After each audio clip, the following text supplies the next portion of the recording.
Hey guys, it's me Zen. I'm back and I'm here to give you guys advice on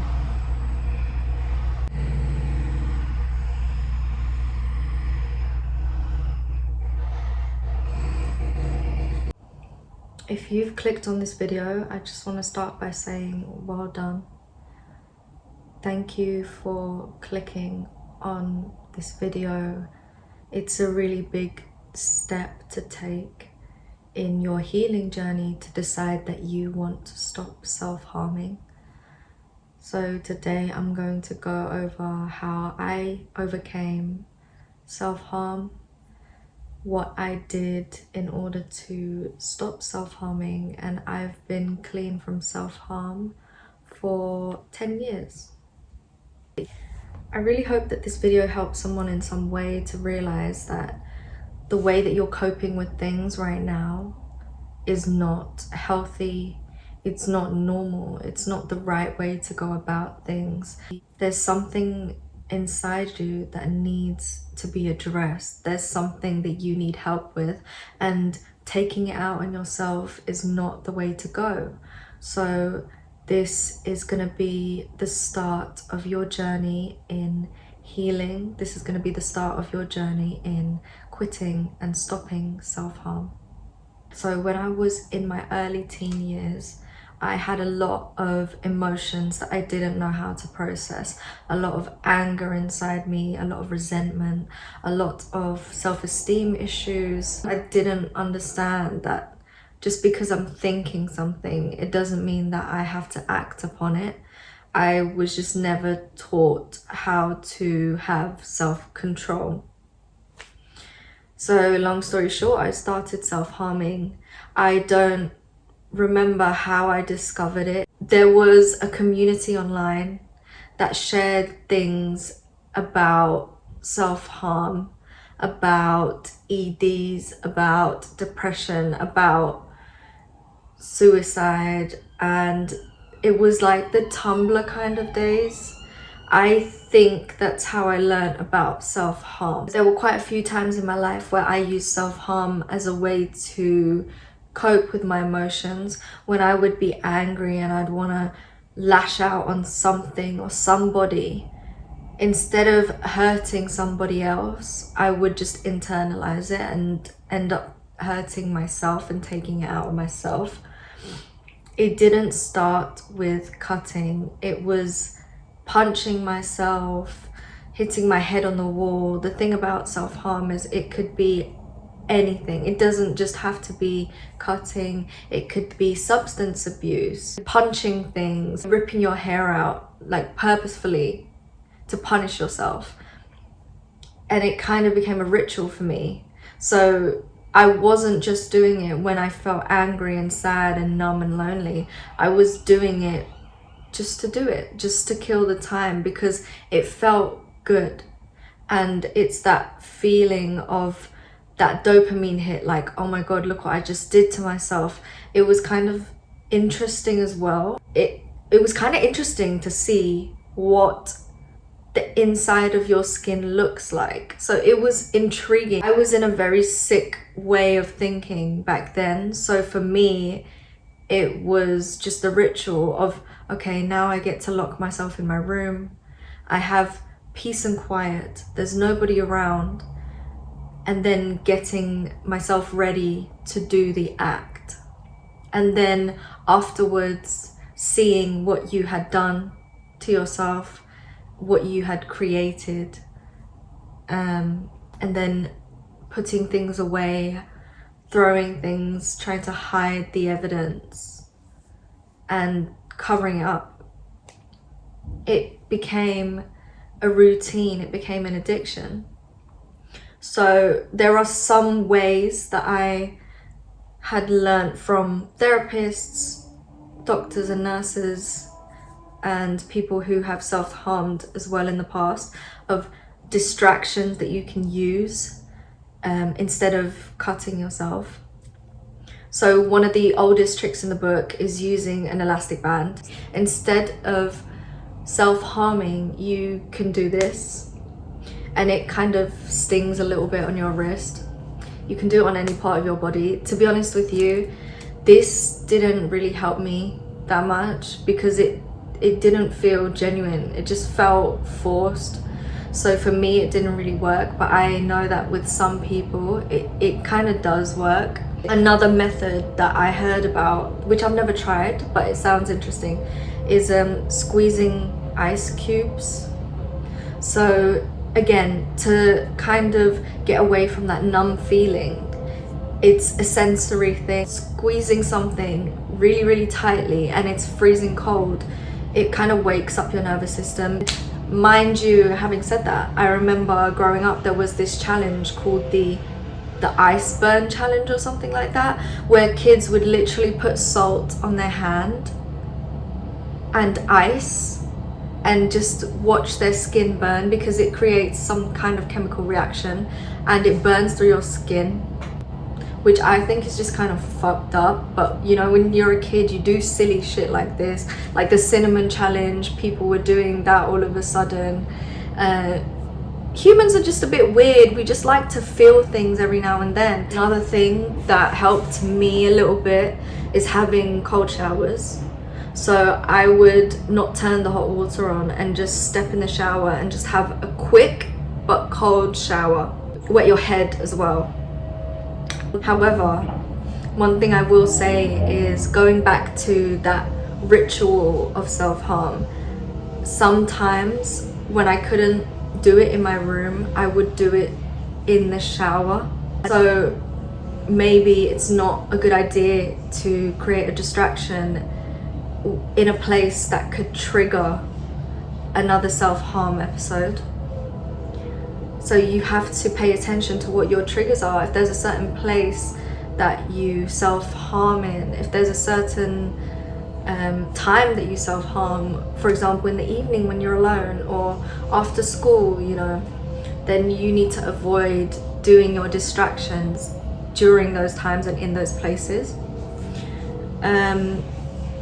Another thing that I've heard is people eating something spicy, because spice triggers a pain receptor, and that feeling of hurting yourself ever so slightly is addicting. It releases dopamine just like self-harming does. So if you do it in a way that doesn't actually hurt you by eating spicy food, the super spicy food, then maybe it could help to distract you from wanting to self-harm.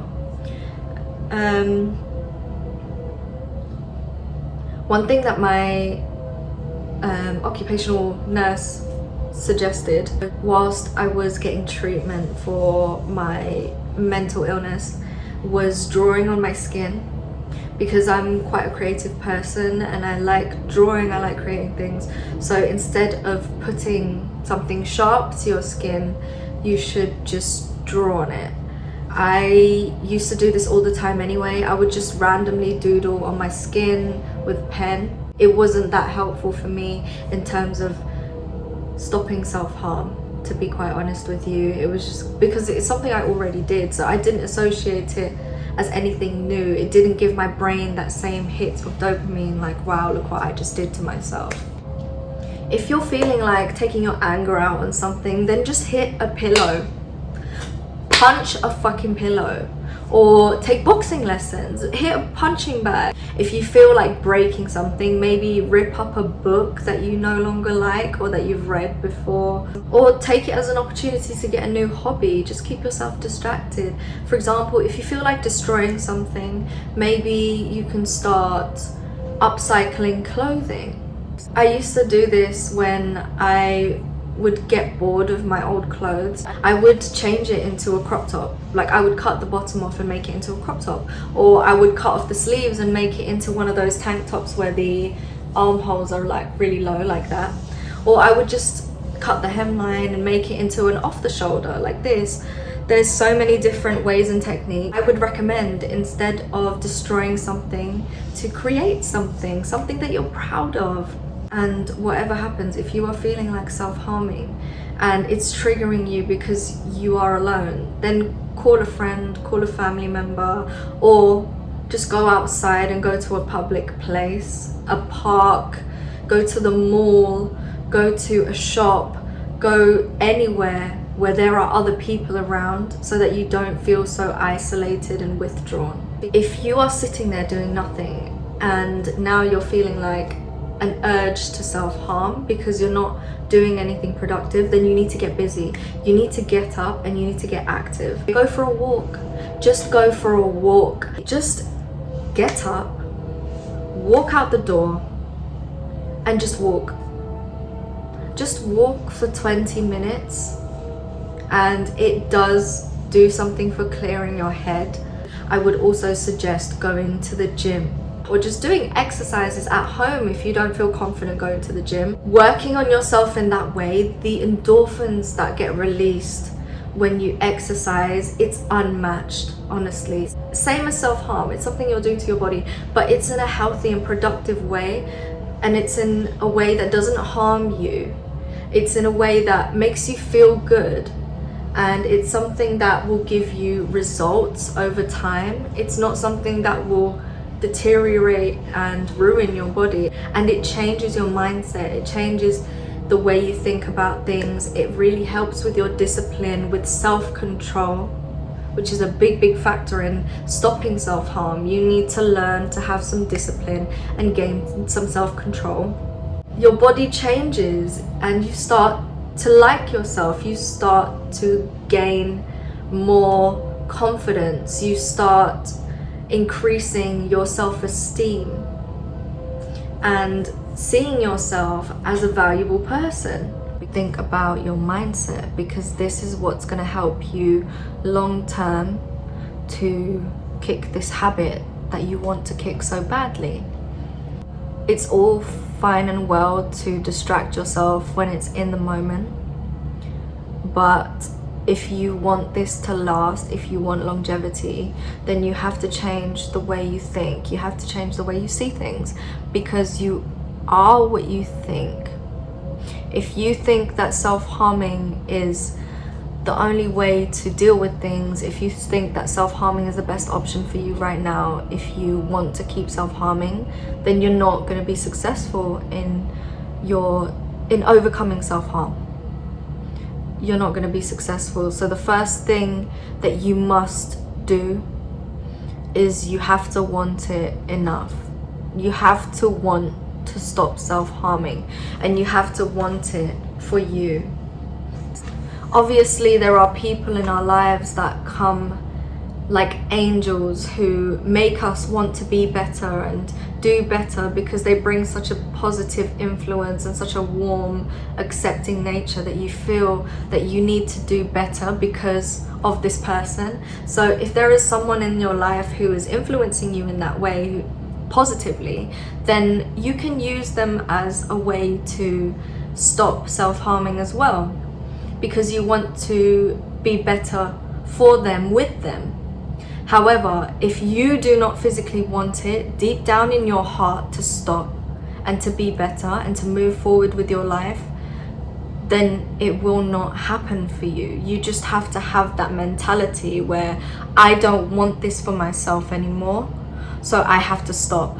I have to stop, and I have to stop making excuses for myself. Whenever you get those thoughts in your head that just want to make you risk it all, use your rational mind. Your rational mind will never tell you something that isn't reality, that isn't real, that isn't fact. Your rational mind will not tell you that you deserve to hurt yourself. Dismiss those thoughts, let those thoughts pass, and don't give in to those thoughts. You have to remember that just because you think something, it doesn't mean it's real, and just because you think something doesn't mean you have to act on it. Those impulses that you have in your mind that are leading you to hurting yourself, this is a demon inside you that you need to overcome. You need to tell yourself that you are better than this, and you're not going to listen to these thoughts. Next, I want you to get rid of all of the items that you use to carry out this act. Get rid of anything that triggers you to self-harm. Out of sight, out of mind. then the next thing that you have to do is you have to work on your self-esteem. Is there a particular reason why you're self-harming? Is there a certain body part that you self-harm because you don't like the look of it? Once you see the value of your worth as a person, as a human being, then you will not want to hurt yourself.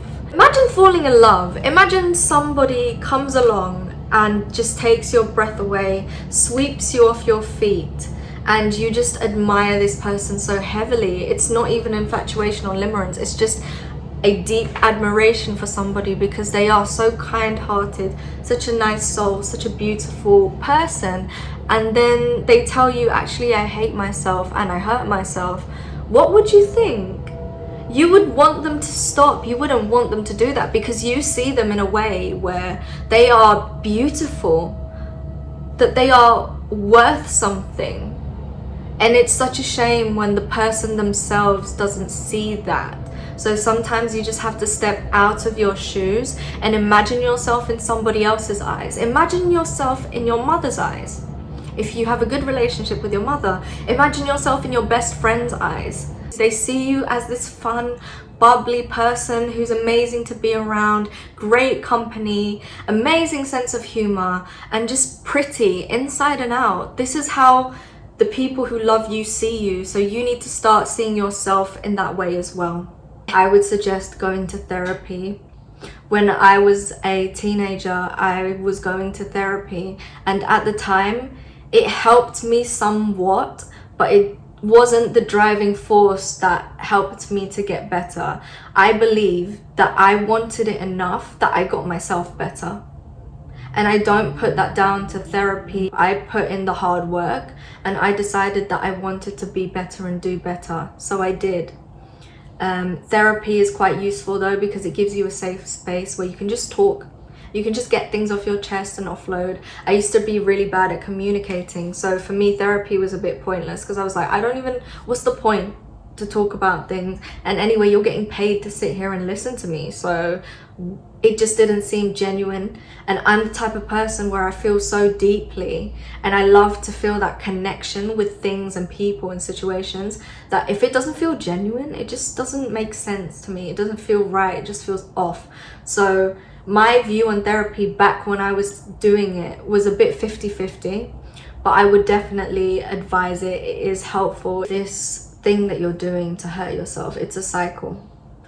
It's ritualistic and you have to break that cycle. So if you're constantly giving in to these intrusive thoughts and these feelings that you want to harm yourself or do something to yourself, you're not going to go very far in your journey of healing because you have to be able to break that cycle. People say that it takes 3 months to build a habit.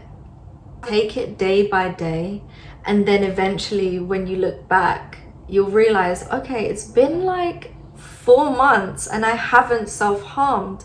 I'm doing fucking amazing. Kind of thing where you have not done it for so long that you don't even feel like doing it. The last thing that I want to talk about is not being so hard on yourself, because whenever you go on a healing journey, you're gonna relapse. So I want you to come to terms with the fact that you are probably going to go back. You're probably going to relapse. It's just a thing.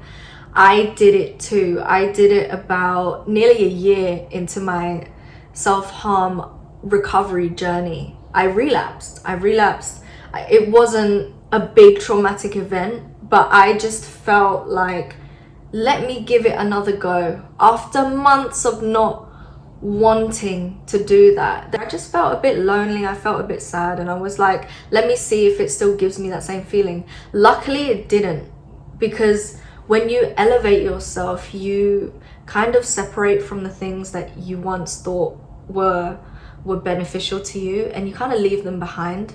It's like when you carry a big weight on your shoulders, like you don't have to carry that weight. You can literally just put it down and leave it where you left it and then walk away. Don't be hard on yourself. It's about how you recover from that. It's about picking yourself back up and just carrying on and understanding why you did that so that you can avoid it in the future. So your journey of healing is not going to be linear. You're not always going to be going up. It's kind of like looking at the stock market, at the graph. You know, if you put the date range in 1 week, it's gonna look like you haven't moved at all, or it could look very up and down. If you put it to 5 years, then you'll see the growth pattern. You'll see how it started really, really low down here, and then eventually over time it just kind of wobbled and went up and down, but then the general trajectory is that it's going up. Change is the only constant, so you have to remember that just because you slipped up one time, it doesn't mean that you can't carry on and keep going.